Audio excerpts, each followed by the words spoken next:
आज दिनांक 27 एप्रिल 2026 आणि आपण या व्हिडिओमध्ये या आठवड्याच्या हवामानाचा अंदाज बघणार आहोत।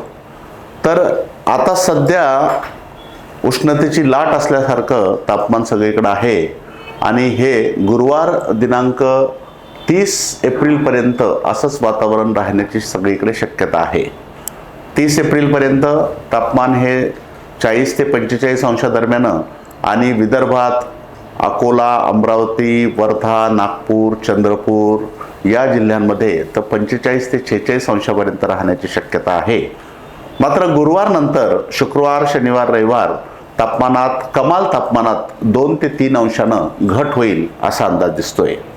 आणि शुक्रवार, शनिवार, रविवारी थोडंसं हवामान सुद्धा अस्थिर होतंय आणि पूर्व विदर्भामध्ये आपण जर पाहिलं तर बघा एक जवळपास गोंदिया, भंडारा, गडचिरोली, चंद्रपूर, नागपूर, वर्धा, यवतमाळ, नांदेडचा काही भाग, वाशिम, अकोल्याचा आणि अमरावती जवळपास विदर्भच म्हणायला हरकत नाही। थोडासा जळगावचा हा भाग जर आपण पाहिला तर इथे शुक्रवारी या पद्धतीनं आणि शनिवारी थोडंसं प्रमाण कमी होतं, पण तरी इकडे मग पूर्व विदर्भामध्ये शुक्रवार आणि शनिवार, रविवार असं 1, 2 आणि 3 मे दरम्यान विदर्भामध्ये मेघगर्जनेसह वादळी पावसाची शक्यता आहे। काही ठिकाणी वादळी पाऊस पडू शकतो शुक्रवार, शनिवार, रविवार म्हणजे 1, 2 आणि 3 मे दरम्यान वादळी मेघगर्जनेसह पावसाची शक्यता विदर्भामध्ये 1, 2 आणि 3 मेला वर्तवण्यात आलेली आहे।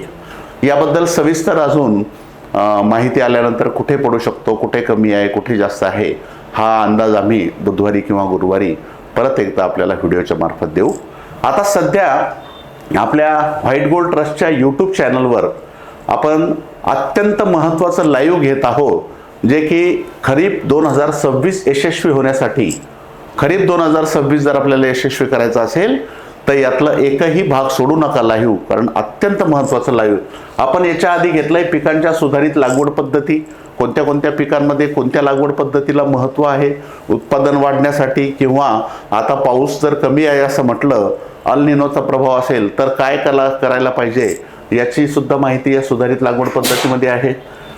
खरीप पिकाच्या बीज प्रक्रियेचं महत्त्व मागच्या सोमवारी आपण घेतलं की बीज प्रक्रिया कोणत्या पिकाला कशाची करावी, किती प्रमाण असावं, त्याचे फायदे काय होतात, हे सगळी माहिती आपल्याला तिथं दिली आहे।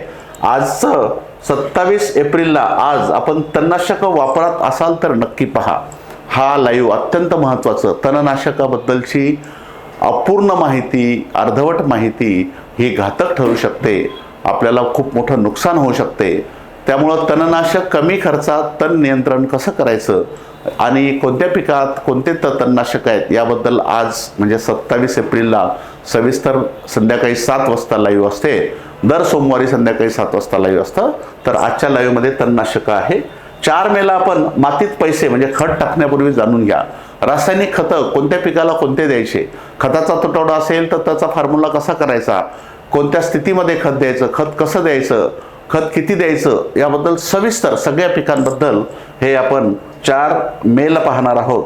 11 मेला खरीपातील सर्व पिकांचे सर्वोत्तम वाणं कोणती चांगली आहेत, मक्याचं कोणतं चांगलं वाण आहे, कापसाचं कोणतं आहे, सोयाबीनचं कोणत्या भागासाठी कोणतं वाण चांगलं आहे, भागानुसार वैशिष्ट्यानुसार सगळ्या वाणांचं आपण बघणार आहोत तिथे 11 मेला। त्यानंतर 18 मेला सोयाबीन पेरणीपर्यंतच्या महत्त्वाच्या टिप्स पूर्ण सगळं बियाणं घेण्यापासून जमीन तयार करण्यापासून तर पेरणीपर्यंत काय काय महत्त्वाच्या टिप्स आहे त्या सोयाबीनच्या 19ला, आपल्या 18ला, 19ला मक्याच्या, 25 मेला कापसाची शेती फायद्याची होण्यासाठी महत्त्वाच्या बाबी, पेरणीपर्यंत नियोजन कापसाचं 19 मेला आणि 26 मेला तुरीचं नियोजन आपल्याला लागवडीपर्यंत हे आपण असं हे सगळे व्हिडिओ मी याच्यासाठी पाऊस पडण्यापूर्वी किंवा जूनच्या आधी यासाठी आपण लाईव्ह घेत आहोत, जेणेकरून आपल्याला पुढचं खरीपाचं नियोजन जे आहे ते चांगलं व्हावं आणि 2026चा खरीप हा आपला यशस्वी व्हावा।